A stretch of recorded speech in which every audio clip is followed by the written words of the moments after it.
Nah, untuk nomor 5 ini nanti di sini Philip masuk ke rumus hukum Newton 2 ya. Ke hukum 2 Newton di mana kita punya rumusnya itu F sama dengan M dikali A. Nah, masa dikali percepatannya. Gaya itu sama dengan masa kali percepatan. Oke, di sini ada balok 25 kg. Nah, ya. Jadi Philip lihat 25 kg itu apa? Berarti 25 kg itu dia sebagai masanya. Ingat, masa itu satuannya kilogram. Nah, gayanya ada berapa gaya di sini? Di sini Philip lihat ada 100 Newton, 150 Newton, sama 200 Newton. Ada 3 gaya, tapi arahnya ada yang ke kanan, ada yang ke kiri. Nah, berarti F-nya nanti kita jumlah sama kurangkan. Kita cari resultannya. Ya, yang searah itu kita jumlahkan, yang berlawanan arah kita kurangi. Berarti yang searah yang mana? Yang searah itu 100 sama 200. Ya, berarti 100 ditambah 200, Philip kurangi dengan 150. Karena 150 ke kanan, berlawanan arah sama 100 sama 200. Berarti kita punya nanti 300 kurangi 150 itu kan 150 Newton. Nah, setelah itu Philip masukin rumusnya F sama dengan M kali A. Philip cari A-nya. Yang ditanya percepatannya, berarti A-nya yang ditanyakan. Berarti kan A-nya, berarti F dibagi M. Ya, gaya dibagi masanya. Berarti 150 Philip bagi dengan berapa? 25. Nah, berarti dapatnya 6 meter per second pangkat 2. Jawabannya yang B. Seperti itu. Gimana? Paham sampai sini? Paham, Bu. Oke, jadi ingat-ingat. Kalau ketemu massa sama gaya, dicari percepatan, rumusnya F sama dengan M kali A. Ya, nanti boleh Philip hafalkan pakai rumus segitiganya. Ada rumus segitiga untuk mempermudah penghafalannya. Berarti di sini F-nya, ini M, ini A. Kalau ke samping itu kita kalikan, atas bawah kita bagi. Nah, gitu ya. Itu nomor 5. Kemudian nomor sudah selesai? Delta T pada suhu kalau pada kalor ya. Delta T pada kalor itu Kenapa? yang suhu paling bawah apa suhu paling atas yang dikurangi? Suhu atas, suhu terakhir kurangi suhu awal. Oke, oke. Ke nomor 6 kita Suhu lanjutkan. awal kurangin suhu akhir jadi. Ya, suhu akhir kurangi suhu awal. Oke. Oke. Nah, berikut ini yang bukan merupakan ciri gerak lurus beraturan dan gerak lurus berubah beraturan. Yang mana? Kalau gerak lurus berubah beraturan sama gerak lurus beraturan apa bedanya? Masih ingat? GLB sama GLBB. Kalau GLB bagaimana? GLBB bagaimana? Ingat nggak?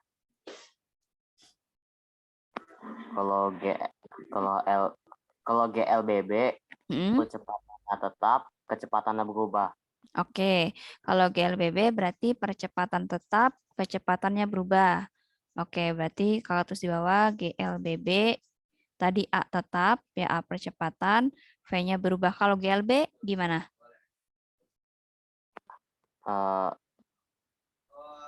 Tetap semua gitu. Kalau GLB kecepatannya tetap, tapi dia percepatannya 0. Dia tidak punya percepatan. Berarti yang mana? Yang menunjukkan ciri GLB sama GLBB.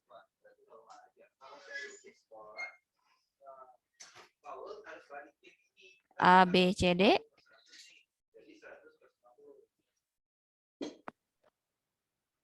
A. Kalau yang A, kecepatannya tetap, kecepatannya berubah. Ya, yang A ya. Oke, yang A.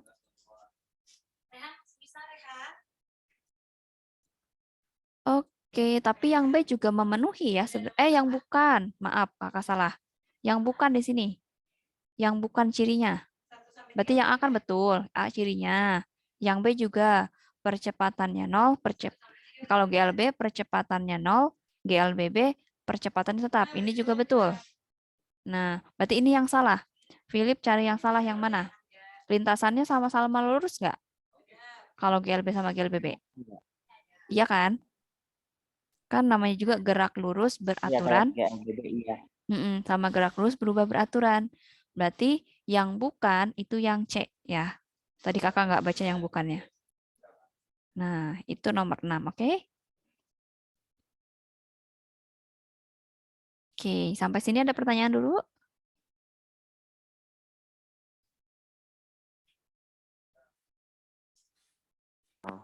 Cukup. Oke, nomor 7. Coba kalau nomor 7 berarti kira-kira pakai rumus yang mana? Sebuah peluru ditembakkan vertikal sehingga mencapai ketinggian maksimal 50 meter.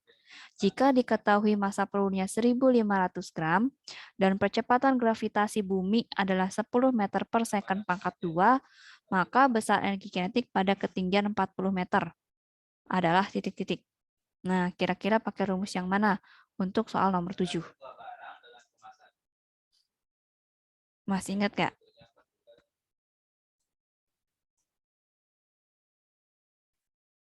Dibaca dulu soalnya, dipahami. Yang pakai hukum Newton juga.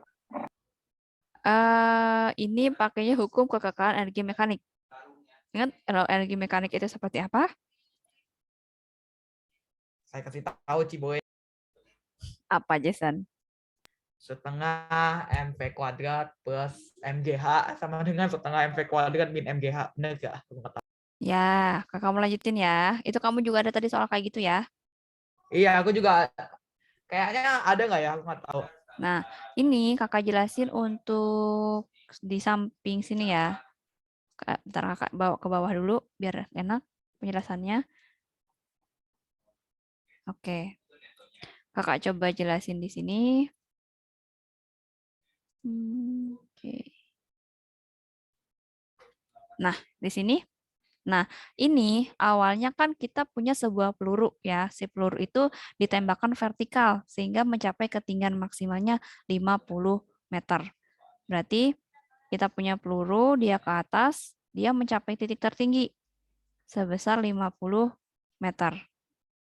Nah, kemudian diketahui masanya itu dia 1.500 gram. Berarti berapa kilogram? Kita harus ubah ke kilogram dulu. Berarti 1,5 kilogram. Nah, kemudian dan percepatan gravitasinya kita punya G-nya itu 10 meter per second kuadrat. Nah, energi kinetik pada ketinggian 40 meter. 40 meter berarti perkiraan di sinilah gitu kan. 40 meter tuh di titik B. Maka ini titik A, ini titik B. Nah, berapa energi kinetiknya? Nah, ini nanti masuk ke konsep hukum kekekalan energi mekanik. Jadi energi mekanik di titik A itu akan sama dengan energi mekanik di titik B. Ya. Energi mekanik itu apa? Energi mekanik itu hasil penjumlahan dari energi potensial ditambah energi kinetiknya. Ya. Jadi energi potensial di titik A kita tambahkan dengan energi kinetik di titik A. Nah, nanti sama dengan energi potensial di titik B ditambah energi kinetik di titik B.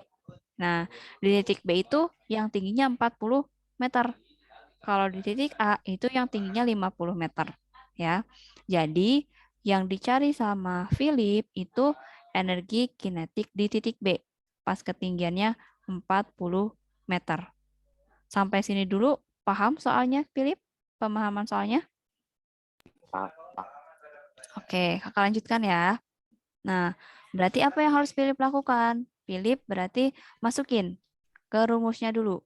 Nah, kalau di titik tertinggi itu dia tidak punya energi kinetik, ya. Jadi di sini energi potensialnya ada, nanti rumusnya M dikali G dikali H, tapi energi kinetik di titik A itu dia sama dengan 0. Karena posisinya dia sudah diam, sudah di ketinggian maksimum, ketinggian paling tinggi, sudah tidak punya kecepatannya lagi, ya.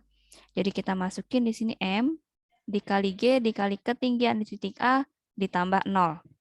Nah, kalau di titik B, dia punya energi potensialnya karena masih punya ketinggian 40 meter. Berarti M dikali G dikali ketinggian di titik B.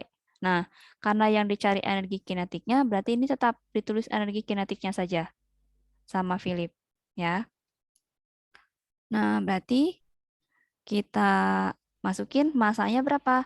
1,5, percepatan gravitasinya 10, ketinggiannya 50 meter. Sama dengan, berarti 1,5 dikali 10 juga, ketinggiannya 40. Baru kita tambahkan dengan energi kinetik di titik B. Ya, berarti kita kalikan. 1,5 kali 10 kali 50. Berarti dapatnya 15 kali 50 itu 750 ya. Nah, berarti di ini 1,5 kali 10 kali 40 itu kita punya 600 ditambah energi kinetik di titik B. Berarti energi kinetik di titik B itu 750 kita kurangi dengan 600. Berarti dapatnya 150 Joule. Seperti itu. Ya, jadi energi mekaniknya harus sama. Kalau di titik A dia punya energi mekanik 750, berarti di titik B juga harus punya energi mekanik 750. Nah, sedangkan di titik B kita baru punya energi potensialnya 600. Oh, berarti energi kinetiknya sisanya. Kita dapat berapa, tambahkan berapa supaya jadi 750. Dapatnya 150 Joule. Seperti itu. Gimana? Ada pertanyaan dulu sampai sini?